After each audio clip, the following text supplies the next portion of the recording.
तो इस वीडियो में आप एक ट्रक ड्राइवर के साथ घटे एक भयानक भूतिया घटना के बारे में जानने वाले हैं। तो चलिए देखते हैं क्या हुआ था उस ट्रक ड्राइवर के साथ। चलिए सुनते हैं उन्हीं की ज़बानी।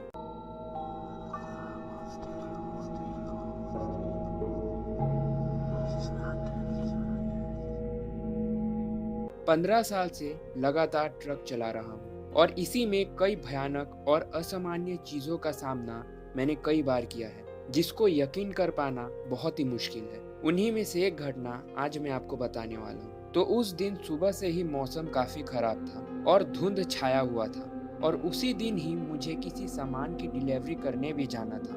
पर उस दिन मुझे काफी डर लग रहा था, पता नहीं क्यों। शायद मैं जिस रास्ते में जाने वाला था वह बहुत गहरा जंगल था और कई लोगों के असामान्य मौत की घटनाएं भी घट चुकी थी, शायद इसी कारण। इसके अलावा कई लोग वहां से गायब भी हो चुके थे जो फिर कभी नहीं मिले। तो इसी में उस दिन शाम को सामान डिलीवरी करने मैं निकल पड़ा। सफर काफी लंबा था, इसलिए मैंने खाने का सामान भी अपने साथ रख लिया था। तो गाड़ी चलाते चलाते मैं उस एरिया में पहुंच गया जहां से घने जंगलों का रास्ता शुरू होने वाला था। वहां का नजारा देखकर मुझे काफी अच्छा लग रहा था। चारों ओर हरियाली, ठंडी ठंडी हवाएं मुझे काफी सुकून दे रही थी। तो इसी में धीरे धीरे अंधेरा भी होने लगा। चूंकि धुंध काफी ज्यादा था, इसलिए मुझे भी गाड़ी काफी संभल कर चलानी पड़ रही थी। और देखते ही देखते रात हो गई और अंधेरा भी बढ़ता गया। और इसी बीच रात करीब 9 बजे मैं बॉय स्काउट लेन के घने जंगलों के रास्ते होते हुए जाने लगा। चारों ओर इतना अंधेरा कि मेरे गाड़ी के लाइट के अलावा कुछ भी और नहीं दिखाई दे रहा था।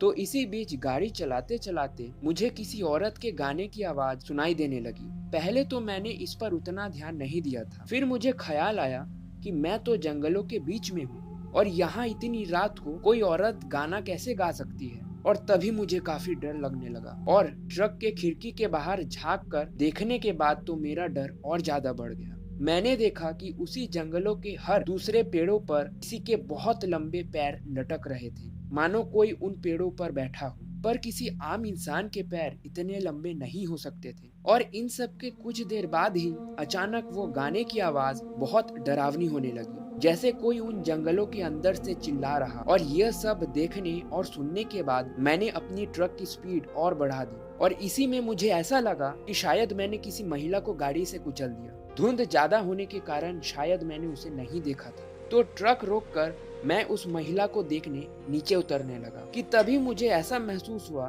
कि यहाँ कोई महिला नहीं हो सकती, क्योंकि इतने घने जंगल पर आधी रात को कोई महिला यहाँ कैसे आ सकती है, जबकि यहाँ कोई गांव या इंसानी बस्ती भी नहीं है। इसीलिए मैं वहाँ पर नहीं उतरा और गाड़ी स्टार्ट करके वहाँ से निकल गया और गाड़ी को फुल स्पीड पर दौड़ाने लगा। मैं हर हाल में उस मनहूस जगह से निकलना चाहता था और करीब 1 से 1.5 घंटे तक मैं लगातार गाड़ी भगाता रहा, क्योंकि मेरी हिम्मत अब जवाब देने लगी थी। और कई घंटों तक जब कुछ भी नहीं हुआ तो मैंने सोचा कि शायद मैंने वह शापित जगह को पार कर लिया था। और इसी में मैंने ट्रक को उस रोड के एक साइड पर रोका और ट्रक के कैबिन में जाकर थोड़ा आराम करने लगा। 4 से 5 मिनट ही हुए होंगे कि तभी मैंने ट्रक के नीचे से किसी कुत्ते की भौंकने की आवाज सुनी। पहले तो मुझे ऐसा लगा कि शायद वह कोई जंगली कुत्ता होगा, तो तभी मैं उसे वहां से भगाने के लिए मैं ट्रक की खिड़की में गया। पर फिर खिड़की से बाहर मैंने जो देखा उसे देखकर तो मेरी रूह तक कांप गई। मैंने देखा कि एक अजीब सा व्यक्ति, जिसका कि कोई चेहरा नहीं था, वह हाथों के बल रेंगता हुआ ट्रक के चारों ओर घूमकर कुत्ते की आवाज निकाल रहा था। और फिर मेरे देखते ही देखते वह किसी औरत के रोने की आवाज निकालने लगा और मेरे देखते ही देखते वह एक दानव में बदल गया। लंबे सींग, लंबे हाथ और शरीर से सड़े हुए मांस की बदबू। यह देखते ही मैंने ट्रक चालू करके वहां से भागने लगा। पर मेरे ऐसा करते ही वह शैतान भी मेरे ट्रक के साथ साथ भागने लगा और ट्रक को जोर से टक्कर मारने लगा। पर मैंने ट्रक को नहीं रोका और पूरी रात ट्रक भगाता रहा। और पूरी रात ट्रक चलाने के बाद मैं वहां पहुंच गया जहां मुझे सामान को डिलीवर करना था। तो वहां के लोगों के द्वारा मुझे कहा गया कि आपकी किस्मत बहुत अच्छी थी कि आप वहां से सही सलामत निकल आए। वो एक शापित जगह थी और वहां इससे पहले कई लोगों की रहस्यमय तरीके से मौत भी हो चुकी थी। तो दोस्तों, कैसी लगी आपको ये रियल स्टोरी? आप मुझे कमेंट पर जरूर बताएं और चैनल में नए हैं तो चैनल को सब्सक्राइब जरूर करें और वीडियो पसंद आया तो लाइक और अपने दोस्तों के साथ शेयर जरूर करें। तो मैं मिलता हूँ मेरे नेक्स्ट वीडियो में और तब तक के लिए जय बजरंगबली।